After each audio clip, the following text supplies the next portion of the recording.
Voto de confianza a Mirta Vázquez, ya se implementó este nuevo gabinete, se nombró a Abelino Guillén, el representante del IDL, como ministro del Interior, y hay que decir las cosas como son. Es una facción, una cuota de poder por parte de este grupo, de este andamiaje político que representa para el Perú, pero ellos también tienen sus sectores, como la Fiscalía, el Poder Judicial, muchos medios de comunicación y periodistas, a quienes han empoderado, a quienes han dado empleo, a quienes han de alguna manera alimentado durante muchos años, pero ahora que están en un momento de cogobierno con Pedro Castillo, ellos jamás critican absolutamente nada.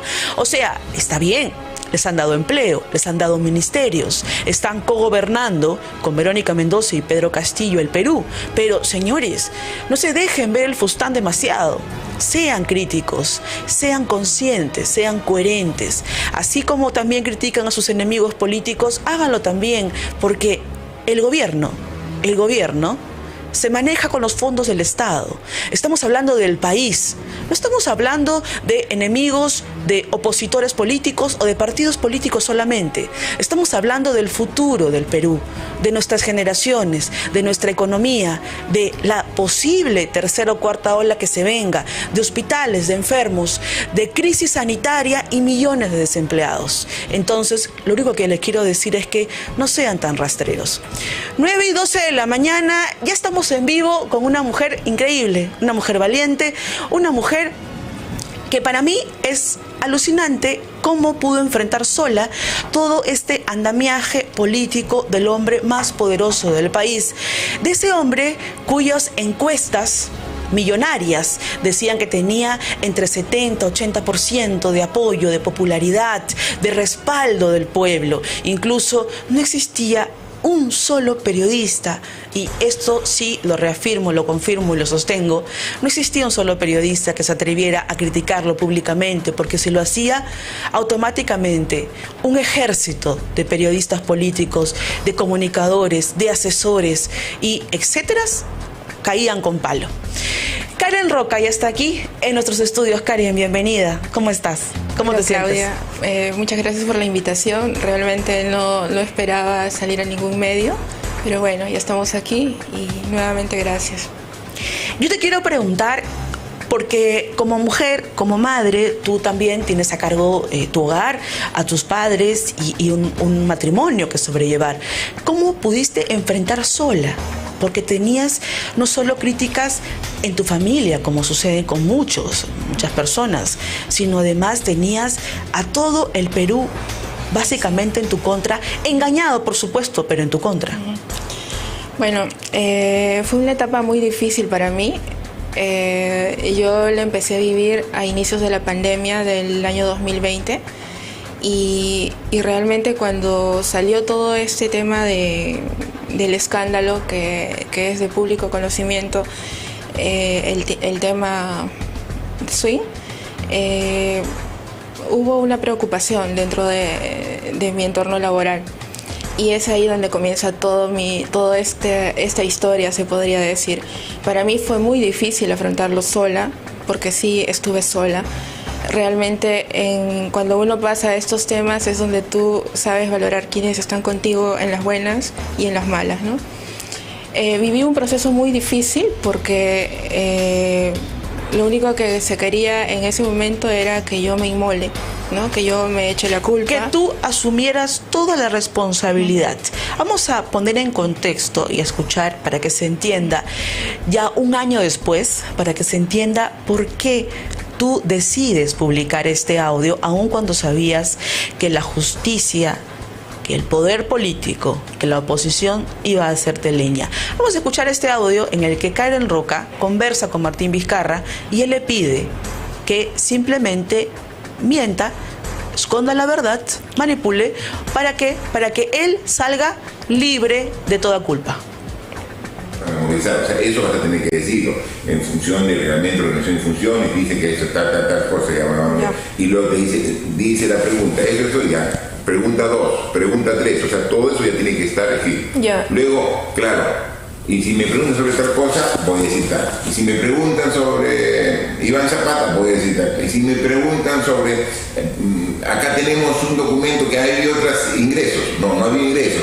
O sea, como un cuestionario. O sea, tiene que ser un cuestionario de preguntas y respuestas. Preguntas y respuestas.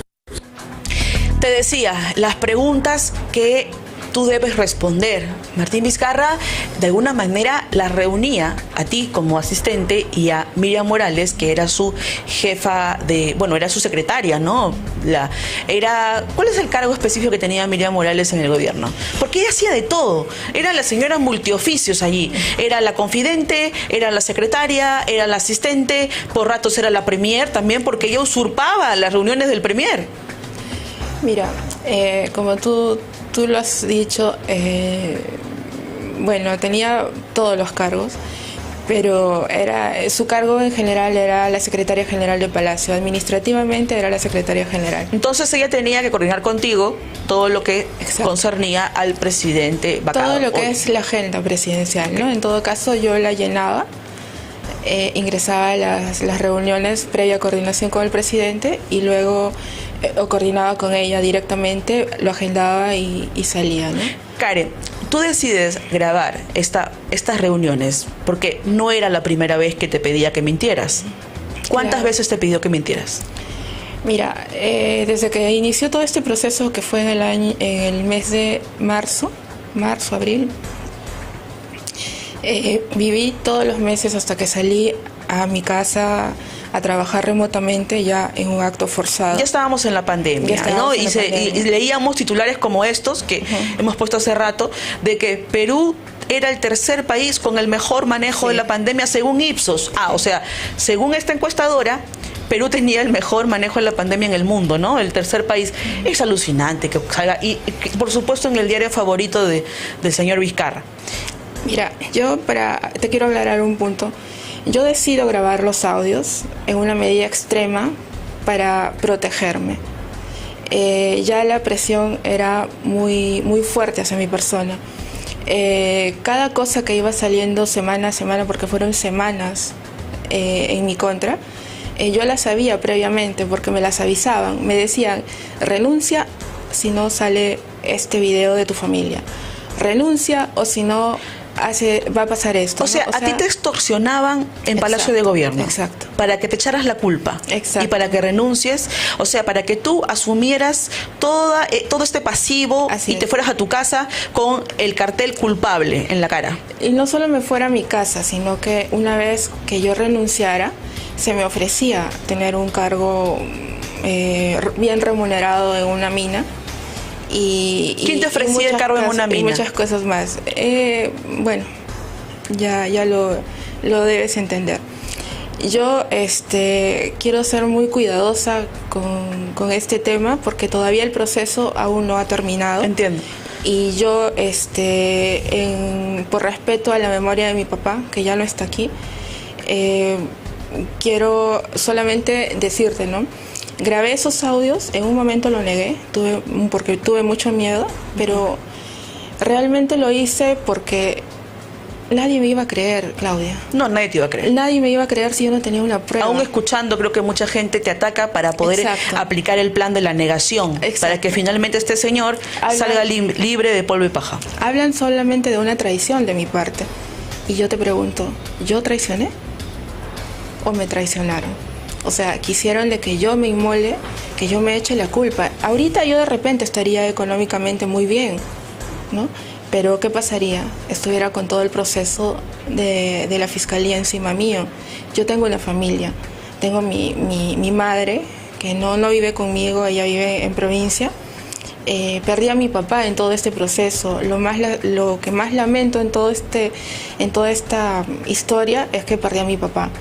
Y ya no lo puedo tener para decirle, papá, tus valores, los valores que me inculcaste, están ahí. O sea, solamente quiero, Claudia, que se ponga un momento en mi lugar.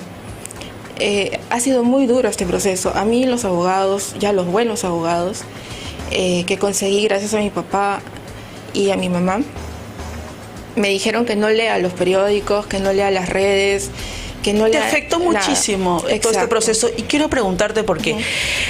Hay periodistas tan cobardes que quiero decirlo, incluso escribieron cosas tan sexistas, machistas y misóginas como que Vizcarra era la víctima de su secretaria. Incluso compararon a Vizcarra con el señor Clinton. Unas aseveraciones alucinantes de que tú habías guardado un micro en tu escote, un micro debajo de la falda. Señores, ese cobarde que se llama César Hildebrand, que lo digo con todas sus letras, porque a mí no se me ocurriría, francamente, decir algo así de una mujer. ¿Sabe por qué, señor? Porque ella no tiene un partido político, ella no tiene una maquinaria de medios, ella no tiene aliados, ella no tiene ni siquiera padrinos, ni empresarios, ni todas esas conglomerados de empresas de miles de millones comprometidos con Martín Vizcarra, que la atacaban solamente porque no querían que Vizcarra fuera vacado, porque si Vizcarra era vacado, se venían abajo todos estos millonarios contratos. Claro, era así. Aquí ha primado mucho los intereses de otras personas, ¿no? Y prácticamente yo era como que la persona que golpeaba, la culpable de todo esto, de todo lo que pasaba, ¿no? Sin importar mis valores. Y te quiero comentar algo breve. Yo no entrego los audios. Los audios eran la única arma de defensa que yo tenía para demostrar ante la fiscalía mi verdad. Pero mis audios fueron prácticamente sustraídos. ¿Cómo sustraen los audios? Porque para que se entienda, a ver, primero quiero ir por partes. Tú grabas los audios, tú grabas estas reuniones durante semanas, claro, que te convocaban porque tú ya estabas en tu casa. Realmente tú no estabas en Palacio. 2 días de grabación. Antes de salir de Palacio, antes de que me vaya. Tú estabas en teletrabajo. Claro. Antes de eso tuve que hacerlo y no es que lo hice sola. O sea, en buscando una defensa en quien pensé tener un amigo, un aliado, me pide, o sea, no me pide, me dice, la única defensa es que tú tengas una grabación, no hay otra. Te aconsejaron que lo hagas como prueba de que tú no tenías nada que ver. Quiero preguntarte, ¿cuál era el rol en el gobierno de Martín Vizcarra de Ricardo Cisneros, conocido como Richard Swing? ¿Qué hacía él allí? Mira, yo he evitado en todo este proceso hablar de él porque he tenido calificativos muy duros de él y lo entiendo. Él debe sentirse incluso hasta traicionado por mí, porque lo único que yo quise en todo este proceso es de que él diga la verdad. Claro, porque en algunos momentos salen grabaciones en donde él conversó contigo y él te decía a ti cómo tenías que defenderte, él te decía a ti quiénes tenían qué tipo de acusaciones, o qué tipo de complicidad en todo esto. Así, y que tú no tenías nada que ver en su contratación, él lo decía en ese audio. Sin embargo, así te puedo decir de que sé que hay momentos que él va a estar solo y pensará lo que realmente ha pasado. Solamente la conciencia es lo que lo que no te traiciona, ¿no? Entonces él sabe cuál es la verdad, y lo demás está en obra de la fiscalía, ¿no? Yo me atrevo a venir a tu programa porque tengo unos hijos ahorita que me están mirando, tengo mi madre que está frente ahorita mirándome, tengo personas que me aman y personas que en todo este proceso estuvieron conmigo, no me creyeron en ti. Y creyeron en mí, y sobre todo a las personas que cuando yo estuve detenida esos 7 días en la Procuraduría, sí, en la Procuraduría, me llevaron alimentos, me llevaron cartas y estaban conmigo. Las personas de Palacio, que todos sabíamos lo que pasaba dentro, todos, o sea, no hay ninguna persona que no lo sepa. Los que trabajábamos dentro del Palacio de Gobierno sabíamos todo lo que pasaba. Yo quiero preguntarte, porque primero quiero decir algo muy importante. Karen no es una persona política. Karen no tiene ese cálculo para poder decir mensajes elaborados. No tiene un arsenal detrás de ella. Ella está sola, completamente sola. Tiene algunos amigos que le proporcionaron un par de abogados para que la defiendan, pero este proceso tan doloroso para ella y para su familia, incluso la pérdida de su padre hace unos pocos meses, han provocado una especie de colapso emocional para ti, Karen. Y yo te agradezco que estés aquí ahora porque yo creo que el Perú es momento de que el país sepa y se convenza de una vez por todas que Martín Vizcarra fue vacado por corrupto y está bien vacado. Fue inhabilitado por el Congreso de la República por corrupto y esperamos que no regrese al Parlamento, porque él, su accionar, su complicidad con la corrupción es muy grave y primero tiene que enfrentar a la justicia antes que siquiera piense en calcular o regresar o gestionar su retorno al Parlamento. Karen, tú ahora, un año después, ves las cosas diferente, ¿no? Sí. Ya lo ves con más claridad. ¿Tienes miedo ahora? Mira, realmente creo que en su momento tuve miedo. Ahora no. Creo que soy una mujer fuerte. Estoy, gracias a Dios, trabajando en el sector privado, saliendo adelante con mi familia. Agradezco tanto que hayan pasado, se hayan cruzado en mi vida personas que nunca lo esperaba. Personas que me tendieron su mano y han creído en mí sin cuestionarme, o sea, siguiendo todo el proceso sin que yo lo sepa. Y a esas personas me quiero dirigir y les agradezco realmente, Claudia. Yo lo único que deseo, bueno, ilusa, ¿no? Me dijeron varias veces que era una tonta porque pensaba... Por enfrentarte a Martín Vizcarra. Exacto, porque todo el poder estaba encima mío. En un momento me ofrecieron asilo en otro país para que yo pueda irme con mi familia, pero yo decidí quedarme acá, porque el único arma que yo tengo es la verdad y la justicia que me asiste.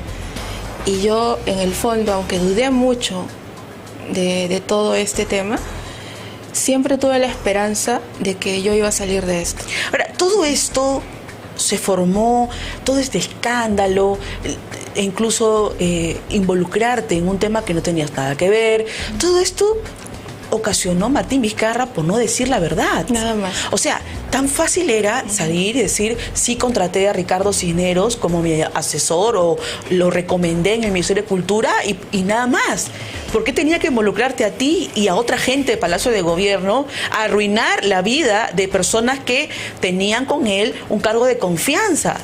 Sobre todo eso, ¿no? Arruinar nuestra vida. Para mí no es fácil encontrarme con alguna persona que me diga traicionaste a Martín Vizcarra, que él es una persona... No, acá no ha habido ningún tipo de traición, olvídate ya de eso. Él hizo todo por el país y tú por tú. Incluso me atrevo a confesarte algo. En un comienzo quisieron tildar toda esta historia como una historia de amor.